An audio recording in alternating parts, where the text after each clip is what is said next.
बात करते हैं बाबा टिकैत की। जी हां, अपने जुझारूपन से महेंद्र सिंह टिकैत किसानी आंदोलन के प्रतीक बने। किसानों के आंदोलन और संघर्ष की बात बिना बाबा टिकैत की चर्चा के अधूरी है। टिकैत ने सत्ता को किसानों की ताकत का एहसास कराया और किसानों को संगठित किया। सत्ता और प्रशासन कैसे नतमस्तक हो सकता है, वे टिकैत ने ही संभव कर दिखाया था। कुछ ऐसा था टिकैत की कि जिस तरीके से वो गंवई भाषा में बात करते थे, सब उनके मुरीद हो जाते थे। और ये उनकी देन थी कि किसानों ने बड़े से बड़े आंदोलन में सरकारों को भी झुकाया और जो वास्तव में किसान हित के मुद्दे थे उन्हें जिस तरह से बाबा टिकैत ने उठाया, आज हर किसी के मुख पर अगर बात किसानों के आंदोलन की हो तो सबसे पहला नाम बाबा टिकैत का उसमें सभी के मुंह पर आता है। और जिस तरीके से आज भी किसान आंदोलन चल रहे हैं तो सबसे ज्यादा चर्चा अगर कहीं हो रही है तो बाबा टिकैत की हो रही है।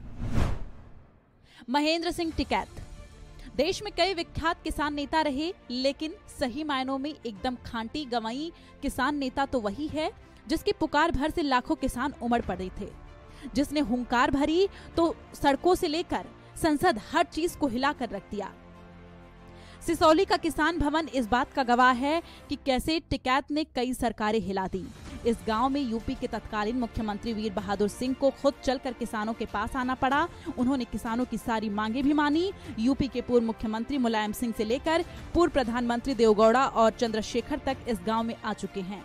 उनकी खास अकड़ और ठसक पश्चिमी उत्तर प्रदेश के किसानों, खासकर जाटों को पसंद आती थी। चौधरी महेंद्र सिंह टिकैत ने किसानों के संघर्ष को धार दी और अपने अलबेले अंदाज में किसानों के लिए ऐसी लड़ाई लड़ी कि अन्नदाता उनका मुरीद हो गया। वो महेंद्र सिंह टिकैत ही थे जिनकी हुंकार से लाखों किसानों ने उनके स्वर से स्वर मिला। जहां एक तरफ किसानों को खेती बाड़ी से जुड़े रहने की प्रेरणा दी, वहीं उन्हें उनकी ताकत का एहसास कराया। उनके संघर्षों को याद रखा जाएगा। बलियान खाप की खास टोपी को पहने उन्होंने खेती, किसानी और सामाजिक दायित्व निभाए। टिकैत ने कई किसान आंदोलन का नेतृत्व किया, फिर चाहे गन्ना मूल्यों को लेकर समस्या रही है या फिर सिंचाई के लिए पानी की। भारतीय किसान यूनियन किसानों की शक्ति का प्रतीक बनी। चौधरी महेंद्र सिंह टिकैत 1987 में शामली के करमुखेड़ी की घटना से सुर्खियों में आए। इस स्थल पर किसानों ने अपनी मांगों को लेकर 4 दिन का धरना दिया था। आखिर प्रशासन के आश्वासन पर किसान उस समय धरने से हट गए, लेकिन किसी तरह का समाधान न होने पर 3 महीने का समय दिया गया। किसानों के सामने बिजली का संकट था। यही वो दौर था जब टिकैत किसानों के रहनुमा होकर उभरे। किसानों का आंदोलन अपने चरम पर पहुंचा। लाखों किसानों के प्रदर्शन से सब कुछ ठहर गया।